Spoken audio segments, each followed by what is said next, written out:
बड़ी पॉलिटिकल खबर आपको बता रहे हैं जो महाराष्ट्र से है, जहां सीएम पद पर देवेंद्र फडणवीस के साथ ही उप मुख्यमंत्री पद के लिए एकनाथ शिंदे और अजित पवार की शपथ तो हो चुकी है, लेकिन कैबिनेट की सूरत तय होना बाकी है। महाराष्ट्र में मंत्रिमंडल विस्तार को लेकर महायुति की आज बड़ी बैठक हो सकती है। बीजेपी, शिवसेना शिंदे और एनसीपी अजित विभागों को लेकर मंथन कर सकते हैं। बड़ी खबर आपको बता रहे हैं। और इसके बाद 11 या 12 दिसंबर को कैबिनेट का विस्तार हो सकता है। तो मंत्रिमंडल में कौन होगा, कैसा स्ट्रक्चर रहेगा, इसको लेकर आज महायुति की बड़ी बैठक और फिर 11 या 12 दिसंबर को कैबिनेट का विस्तार हो सकता है। बड़ी खबर आपको बता रहे हैं, सभी की निगाहें लगी हुई हैं। किस तरह से फॉर्मूला निकाला जाता है और कैसे सामंजस्य बैठाया जाता है। तो मुख्यमंत्री और उप मुख्यमंत्री पद के लिए शपथ तो हो चुकी है, लेकिन कैबिनेट की सूरत को लेकर अभी आखिरी मोहर लगना बाकी है। तो महाराष्ट्र में सरकार के गठन के बाद अब मंत्रालय पर महाभारत है और महायुति में गृह मंत्रालय को लेकर गृह युद्ध जैसे हालात बन गए हैं। शिवसेना के नेता ने जो बयान दिया उससे गठबंधन में गांठ की नींव पड़ गई है। सवाल यह है कि महाराष्ट्र में मंत्रिमंडल का बंटवारा और विस्तार कब होगा, क्या कोई फॉर्मूला निकाला गया है?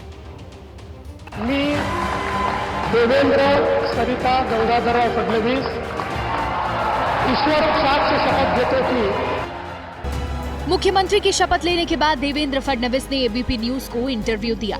पॉलिटिकल एडिटर मेघा प्रसाद से हुई बातचीत में फडणवीस ने मंत्रालय के सवाल पर पत्ते नहीं खोले।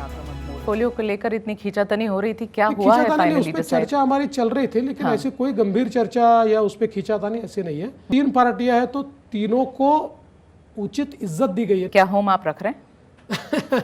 देखिए, अभी इसका अंतिम फैसला जब होगा तो मैं आपको बताऊंगा।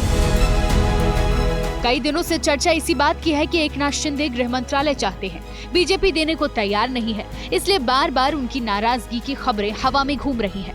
अब तो खुलकर पार्टी के नेता गृह और राजस्व विभाग की मांग कर रहे हैं। अभी तो होम मांगा है, महसूल मांगा है, देखते हैं क्या होता है। तय करना तीनों नेताओं के हाथ में है। लेकिन इसी बातचीत के दौरान गुलाब राव पाटिल के एक बयान ने गठबंधन में गांठ की गुंजाइश पैदा कर दी है।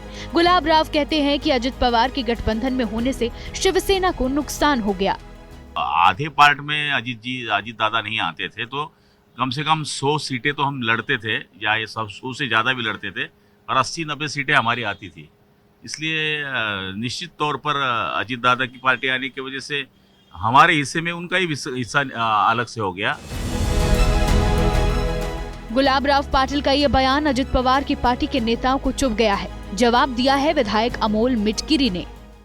गुलाब राव जी को हमने पहले भी सलाह दिया था कि इतनी आप ये मत कीजिए, गड़बड़ मत कीजिए, गड़बड़ करने से पेट खराब हो जाता है। माननीय अजित दादा ने इस महाराष्ट्र को एक आर्थिक शिस्त दी है, जिसे हम कहते हैं डिसिप्लिन दिया है। गुलाब राव जी ही रहिए, जुलाब राव मत बनिए। मंत्रालय को लेकर विवाद की वजह से ही गुरुवार को सिर्फ सीएम और दोनों डिप्टी सीएम की ही शपथ हुई। अब भले ही महायुति के नेता आपसी खटपट की बात को खारिज कर रहे हो, लेकिन सरकार बनने के अगले ही दिन जो बयानबाजी शुरू हुई है वो अच्छे संकेत नहीं है। उन्होंने वो कल उस सेरेमनी में वो शामिल हो गए। उनके नेतृत्व में अच्छी तरह से मंत्री पदों का भी बंटवारा होगा। गृह और फिनांस हमें देना चाहिए। हमने उप मुख्यमंत्री की शपथ ली है और अजित पवार नहीं होते तो हमें और सीट्स मिलती, हम और जगह ये यहाँ बात करना उचित नहीं है, लेकिन एकनाथ शिंदे साहब के नेतृत्व में हमारा पूरा विश्वास है। वो विश्वास के साथ सबको साथ में लेके आगे जाएंगे। असल में गृह मंत्रालय किसी भी सरकार का सबसे अहम विभाग होता है। अभी महायुति की सरकार में जब देवेंद्र फडणवीस डिप्टी सीएम थे तो गृह विभाग का जिम्मा उनके पास था। मुख्यमंत्री बनने के बाद भी देवेंद्र फडणवीस गृह विभाग को अपने पास रखना चाहते हैं, लेकिन एकनाथ शिंदे का मानना है कि सीएम की कुर्सी का त्याग किया है तो गृह मंत्रालय तो उन्हें मिलना ही चाहिए। वैसे जब तक मंत्रालय का बंटवारा नहीं होता तब तक खटपट की खबर बनती रहेगी, चलती रहेगी। वैसे सूत्र बताते हैं कि मंत्रियों की संख्या और मंत्रालय पर सहमति बनते ही मंत्रिमंडल विस्तार की तारीख आ जाएगी। तब तक बयानों और कयासों का दौर यूं ही चलता रहेगा। तनातनी बनी हुई है। सवाल ये उठ रहा है कि क्या ये सिर्फ ट्रेलर है और पिक्चर अभी बाकी है। मेरे साथ जुड़ रहे हैं मुंबई से मेरे सहयोगी मृत्युंजय सिंह। मृत्युंजय, आप ही की बात पर क्या त्याग की कीमत मांग रहे हैं एकनाथ शिंदे? और बड़ी बात है कि जिस तरह से अजित पवार गुट और शिंदे गुट में बयानबाजी हो रही है वो शुभ संकेत तो नहीं दे रही। देखिए, निश्चित तौर पर ये इस प्रकार की बयानबाजी सरकार गठन के बाद आए तो ये अच्छे संकेत तो नहीं है, लेकिन निर्णय 3 बड़े नेताओं को लेना है। कोई भी सरकार हो, राज्य सरकार हो, कुछ पोर्टफोलियो हैं जो बहुत महत्वपूर्ण होते हैं। एक गृह विभाग सबसे महत्वपूर्ण है, फाइनेंस मिनिस्ट्री सबसे महत्वपूर्ण है, रेवेन्यू महत्वपूर्ण है, और महाराष्ट्र के नज़रिए से जहां मुंबई भी आती है वहां अर्बन डेवलपमेंट यूडी डिपार्टमेंट बहुत ही महत्वपूर्ण विभाग है। शिवसेना जो उनके नेता कह रहे हैं कि चूंकि अब हमने सीएम पद का त्याग दिया है, इतना बड़ा मैंडेट आया है, उसके बावजूद हम सीएम नहीं बन पाए, तो कम से कम जो उप मुख्यमंत्री हमारे हैं यानी एकनाथ शिंदे, उनको गृह विभाग तो मिलना ही चाहिए। और राजस्व विभाग, अगर आप फाइनेंस विभाग दे रहे हैं अजीत पवार को, तो राजस्व विभाग जो है वो शिवसेना को मिलना चाहिए। इस प्रकार की मांग शिवसेना की है।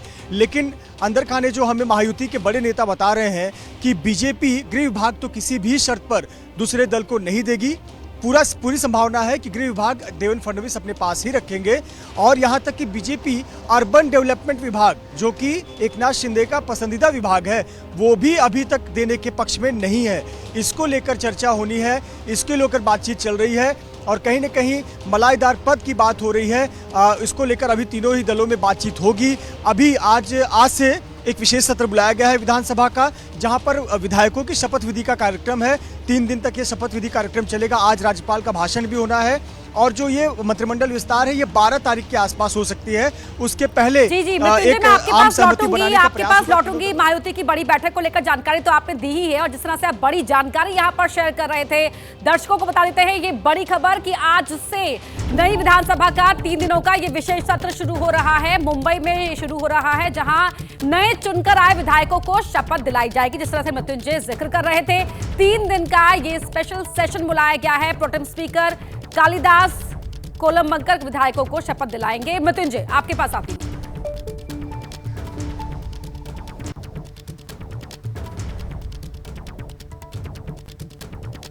जी मृत्युंजय, अपनी बात पूरी कीजिए।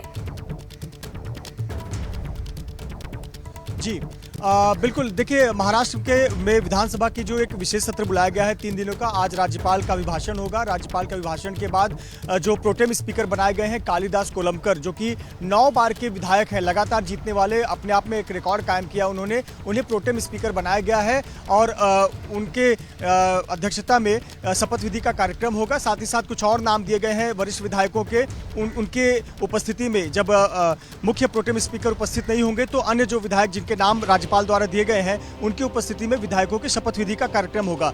ये जो 3 दिन है ये पूरा सिर्फ शपथ विधि का ही कार्यक्रम होगा, और अंतिम दिन यानी 9 तारीख को जो विधानसभा के अध्यक्ष है उसका चयन किया जाना बाकी है, और फ्लोर टेस्ट होगा। जैसा कि बहुमत साबित करने की आवश्यकता नहीं है, लेकिन एक सदन में एक फ्लोर टेस्ट करना पड़ता है, जहां पर विधायक जो है वो एक ध्वनि मत से या फिर वोटिंग से कितनी बहुमत है उसे साबित करते हैं। तो देवेंद्र फडणवीस वो भी साबित करेंगे, और फिर 12 तारीख को संभावना है कि मंत्रिमंडल विस्तार हो सकता है। उसके पहले जो भी पेच फंसा हुआ है उसे सुलझाने का काम महायुति के तीनों बड़े नेता करेंगे।